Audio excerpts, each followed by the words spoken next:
You're listening to the Seen and Solved podcast, brought to you by Hubbard-Hall. So let's talk about this. The advantages of using electroless nickel as opposed to electrolytic nickel. What are some of the advantages? One of the biggest advantages, in my opinion, for electroless nickel, it's called the dog boning effect. Mm-hmm.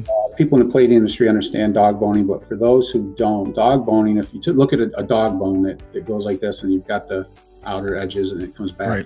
Mm-hmm. On electroless, if you want to put a thousandths in the middle of that, you can put a thousandths in the middle, a thousandths on that edge, the edge of the dog bone, and it'll be a thousandths all the way around. With electrolytic, in theory, in order to hit a mil or a thousandths in that middle, you may have to be 1.5.